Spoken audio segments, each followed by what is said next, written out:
We are on the eve of Beltane.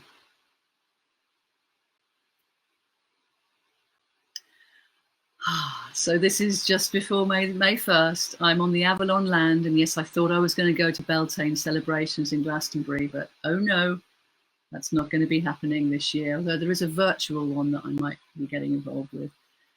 But I can feel it. I can feel the land. To me, the Beltane celebrations is it's all about fertility, and it's like the spring has been springing for quite some time now, and it's it's amazing out there, isn't it? There's so many blossoms and blooms, and you really feel the fecundity of the earth coming through, and it's a joy to behold. And when we live in, as we all do here, in the northern hemisphere, we're tuning in with the season of the springtime and the wood element that's resourced deeply by the water, and that has a resonance within each and every one of us, of course.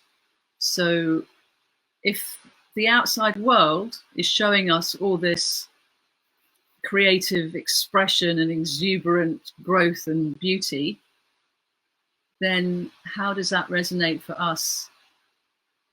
And this feeling that we have of what we're birthing through us at the moment, what wants to come through us. And because we've been physically held in the home, we've been held in the home, which is like our earthly womb, the levels of stress have been dropping for a lot of people. I know I'm just speaking, a lot of people have been going through a lot of stress, but we haven't had to do the traveling. We haven't had to do the socializing. There's been a whole possibility. This feels to me like there's been a big sigh out, generally. And from that gives you this baseline of, this settling, this de-stressing potential helps you to come into self-healing, because we're disengaging the sympathetic fight or flight system, and we're coming into the parasympathetic natural healing that wants to go on whatever, when everything else gets out of the way. That's what our systems do, thank goodness.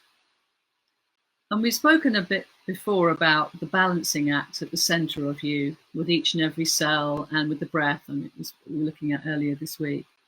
And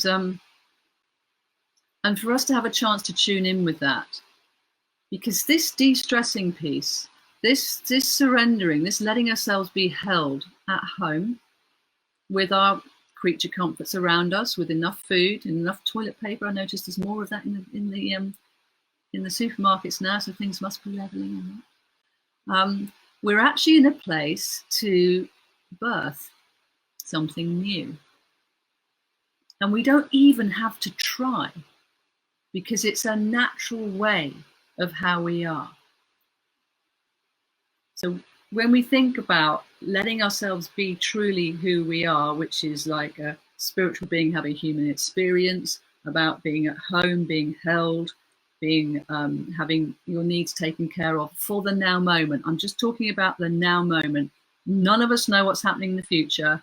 We don't have to go there right now, but we do know that we are seeding the future by where we are in the present moment.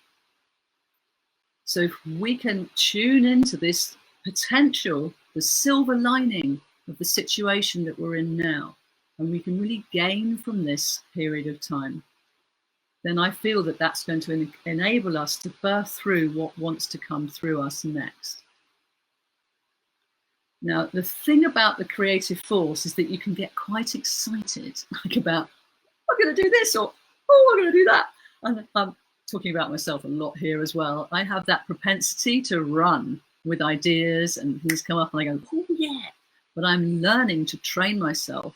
This is why one of the reasons why I do Qigong, because I need to be reminded to come back into that backwards flowing motion of just easing and being, surrendering in. Actually, let's do backwards flowing motion. That's a really good idea. Okay. As an antidote to this this wish to kind of come forward into like meet all this excitement, how about if we reframe this into like this excitement, this destiny that's coming at you with stuff is going to come towards you anyway. You don't need to run into it.